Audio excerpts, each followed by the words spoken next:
মুর্শিদাবাদে বড়সড় দুর্ঘটনা থেকে রক্ষা পেল মালগাড়ির বগি থেকে বিচ্ছিন্ন হয়ে গেল ইঞ্জিন। মুর্শিদাবাদ জেলার ফারাক্কার গোদাবানপুর এলাকায় চলন্ত মালগাড়ি থেকে বিচ্ছিন্ন হয়ে গেল ইঞ্জিন। জানা গিয়েছে রবিবার সকালে ধুলিয়ানের দিক থেকে ফারাক্কার দিকে ওই মালগাড়িটি যাবার সময় ফারাক্কার খোদাবন্দরপুর এলাকায় ইঞ্জিন থেকে মালগাড়ির বগি বিচ্ছিন্ন হয়ে যায়। যদিও বিচ্ছিন্ন হয়ে যাওয়া বগিগুলি ইঞ্জিনের পেছনে লাইনের ওপর দাঁড়িয়ে যাওয়ায় বড়সড় দুর্ঘটনা থেকে রক্ষা পাওয়া গিয়েছে। তবে বারংবার এই ধরনের দুর্ঘটনায় রেলের গড়িমসি নিয়ে প্রশ্ন থেকেই যাচ্ছে।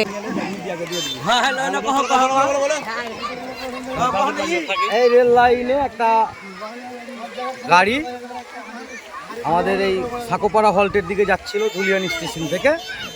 এই যাওয়ার পথে খোদাবন্দপুরের সামনে আমাদের হঠাৎ করে অর্ধেক বগিগুলো চলে গেছে একদিকে সাকোপাড়া হল্টের দিকে, আর একদিকে খোদাবন্দপুরের সামনে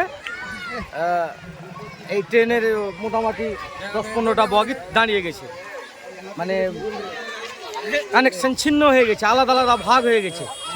যাক, আশেপাশের চায়ের দোকানদারগুলো সব সতর্ক ছিল বলে কোনো দুর্ঘটনা ঘটেনি।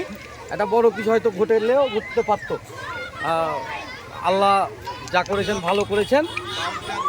রেলের আধিকারিকরা নিশ্চয় ব্যবস্থা নিবে দ্রুত, তাহলে ট্রেন চলাচল স্বাভাবিক হবে।